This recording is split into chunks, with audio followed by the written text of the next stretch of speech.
মিলন, বরিশালে গরমের তীব্রতা আজকে কেমন দেখছেন আর এই বিষয়ে আবহাওয়া অফিস কি বলছে? ধন্যবাদ আপনাকে। আমরা আগের বুলেটিনে যেমনটা বলেছি, বরিশালে কিন্তু তাপমাত্রা কিছুটা কমতে শুরু করলেও প্রচণ্ড গরম অনুভূত হচ্ছে। আবহাওয়া অফিস যেমনটা জানিয়েছে যে গতকালকে বরিশালের তাপমাত্রা ছিল 35.3 ডিগ্রি সেলসিয়াস। আজকে যেটা সকাল 9টায় ছিল সেটা হচ্ছে 32.6 ডিগ্রি সেলসিয়াস। অর্থাৎ তাপমাত্রা কমলেও সূর্যের যে তাপ বাতাসে আর্দ্রতা বেড়ে যাওয়ার কারণে মূলত গরম বেশি অনুভূত হচ্ছে এবং এই তীব্র গরমের সবচেয়ে সমস্যায় পড়ছে নিম্ন আয়ের মানুষ, যারা খেটে খাওয়া মানুষ, রিক্সা চালক তারা। এবং আবহাওয়া অফিস যেটা বলেছে, যদি বৃষ্টি না হওয়া পর্যন্ত এরকম ভ্যাপসা গরমটা এটি থাকবে। হয়তো বৃষ্টি বাড়লে আস্তে আস্তে গরমটা কমে আসবে। আর একটা তথ্য আপনাকে জানিয়ে রাখি, এবছর কিন্তু বরিশালে সর্বোচ্চ যে তাপমাত্রা রেকর্ড করা হয়েছিল মে মাসে, সেটা হচ্ছে 38.5 ডিগ্রি সেলসিয়াস। সেটা কিন্তু এই তাপমাত্রা যে বেড়েছে সেটা আবহাওয়া অফিস যেমনটা বলেছে গত বছরের চেয়ে 5.3 ডিগ্রি সেলসিয়াস বেশি। অর্থাৎ তাপমাত্রা দিন দিন কিন্তু বাড়ছে, যে কারণে বিশেষজ্ঞরা যেমনটা বলছে যে এই তাপমাত্রা বাড়ার মূল কারণ হচ্ছে জলবায়ু পরিবর্তন, এবং এই জলবায়ু পরিবর্তনের ফলেই এমনটা হচ্ছে।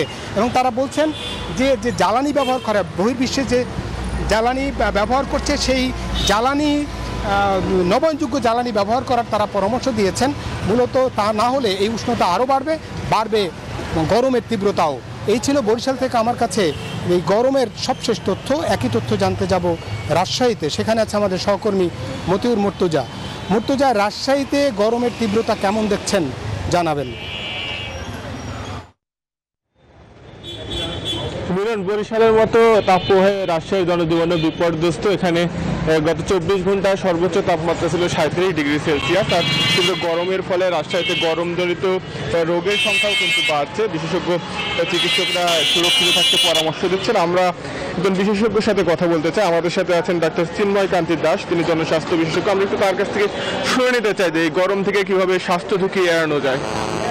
দেখুন, এটা হচ্ছে যে বৈশ্বিক যে জলবায়ুর যে পরিবর্তন, তারই ইম্প্যাক্ট হচ্ছে এই তীব্র তাপদাহ। এই তীব্র তাপদাহর মধ্যেই কিন্তু আমাদের থাকতে হবে, কিন্তু এর যে ইম্প্যাক্টটা শরীরের উপরে পড়ে, শরীর এবং মনের উপরে, যেটা থেকে কিন্তু আমাদের যে জনগোষ্ঠী আছে আমাদেরকে রক্ষা করতে হবে। তার মধ্যে বিশেষ করে শিশু এবং যারা বয়স্ক, তারা যদি প্রয়োজন না থাকে তাহলে বাড়ি থেকে আমার মনে হয় তীব্র তাপদাহে না বেরোনোই ভালো।